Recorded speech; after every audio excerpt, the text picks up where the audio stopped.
Hey YouTube, how you doing today? This is another episode of What's on the Table Today.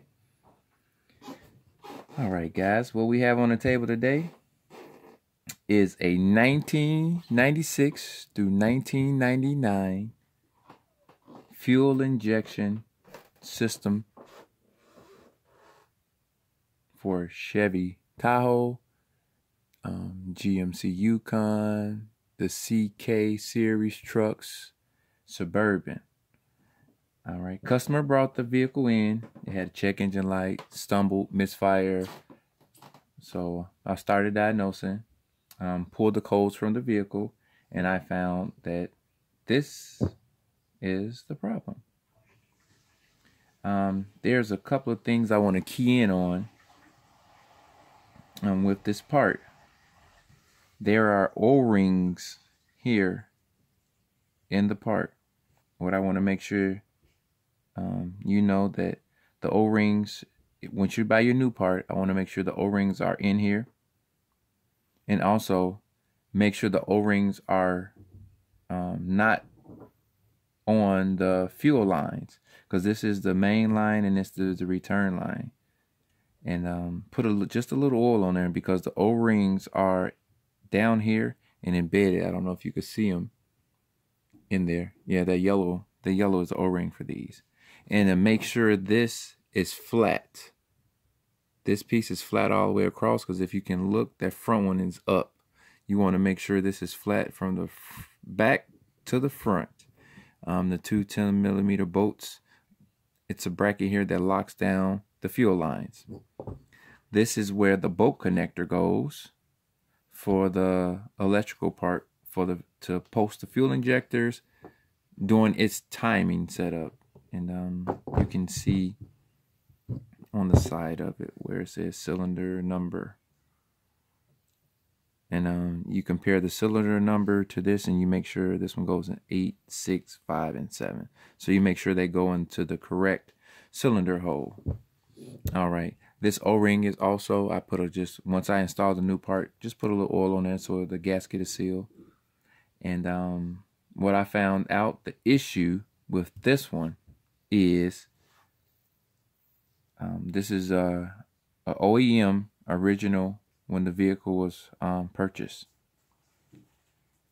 These are little poppets. The poppets, they pop into the cylinder head, and this is where the fuel comes from to shoot the fuel into the cylinder.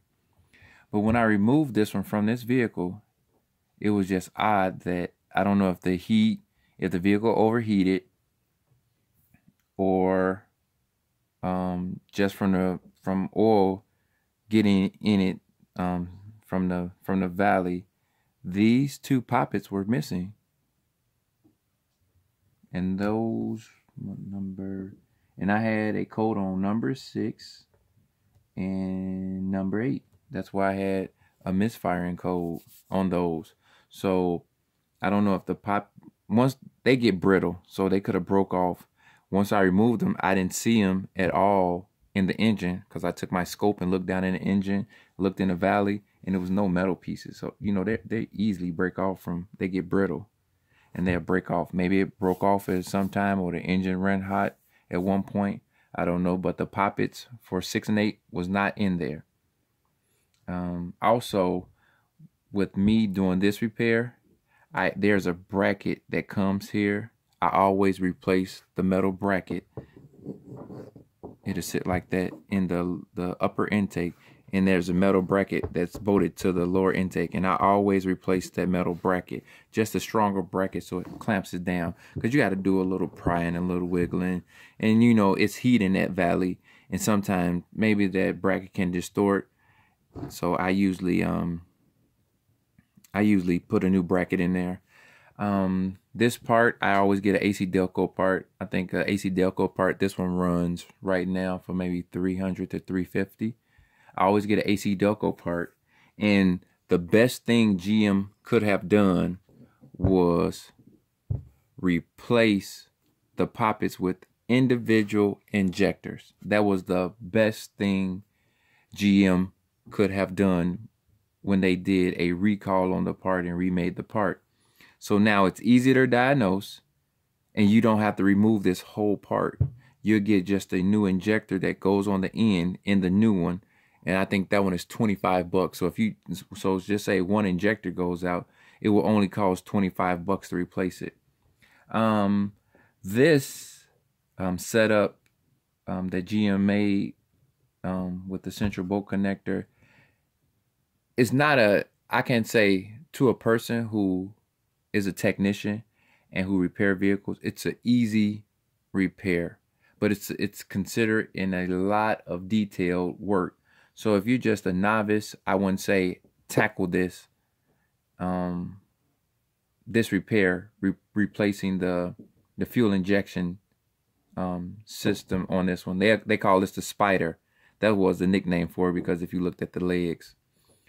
And like I said, the bolt connector goes here. And be very careful with the clips that go right here. They're a little fragile, so just take your time removing those. And like I said, with the fuel lines right here, why I say don't start the vehicle up first. Once you get it all back in, locked in, turn the key on, prime the system a couple of times, and make sure this is not leaking. Because I have seen it where people have installed these and they have left double O-rings and fuel will just shoot up. You're turning on 55 PSI. So that's what's on the table today, guys. What motivated this channel to grow and start with doing reviews, product reviews. I have got a lot of feedback. I have got a lot of parts sent to me that I have repaired from power presses. It's going to be coming stove parts,